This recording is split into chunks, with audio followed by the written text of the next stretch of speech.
Hey everybody, in the Insight Terminal Solutions Oakland bulk and oversized terminal saga, there has to be something noted, and that is the bankrupt ideas that have fueled the climate change movement. Let me get something out of the way right now.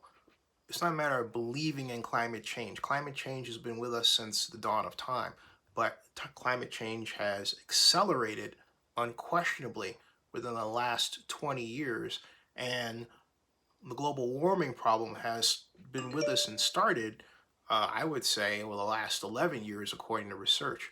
So we're already there, okay? And we're already dealing with this problem. It's just getting worse. But the real reason it's getting worse is because there are more of us on the planet, more humans, and we haven't come to grips with that fact. We're under the somewhat understandable but mistaken idea that only reductions in emissions will solve the problem. Only a shift away from how we produce energy currently will solve the problem. But that's not true. There are a number of studies that have specifically stated that even if we were to achieve zero carbon emissions release from energy production, we would still, I repeat, still have a global warming problem. And the question is why? And it's simple. What happens when you put a lot of people in a room? It gets warmer. Well, doesn't it stand to reason the same fate befalls the Earth? Of course it does.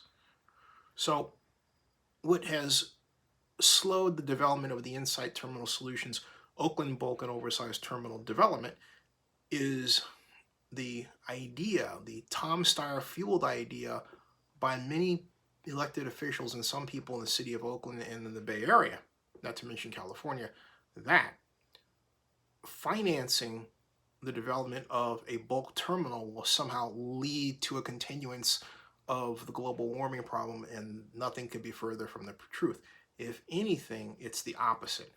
The Insight Terminal Solutions Oakland bulk and oversized terminal was designed from the start, to be an efficient, an efficient, as close to zero emissions as possible development.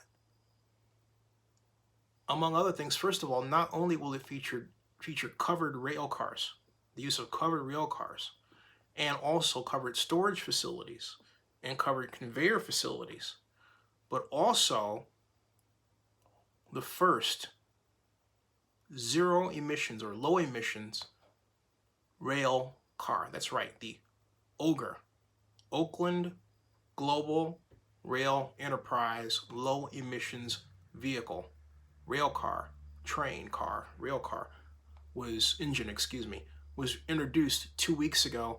It's the baby of California Capital and Investment Group Managing Director Phil Tagami's worked on it for some years now.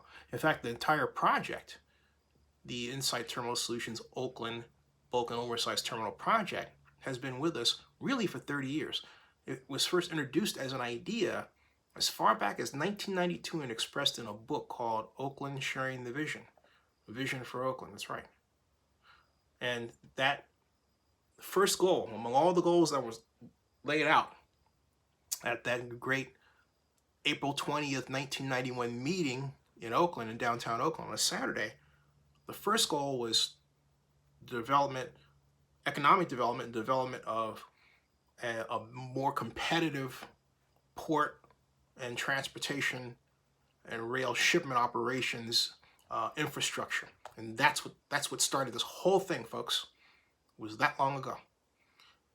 All we need to do is apply modern technology to the operation to make it more efficient, as close to zero emissions as possible.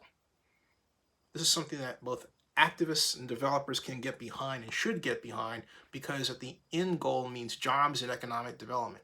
It's funny, we seem to have forgotten how important that is today in Oakland. And yet we have the largest number of homeless we've ever had in our history. But again, the ideas of the climate change activists are bankrupt. And they're also bankrupting. And that is, they say, hey, we need to shut you down or throw you out of work in order to achieve change. You don't. We simply need to go back to what we've done before. Apply money and technology to the improvement of emissions from production.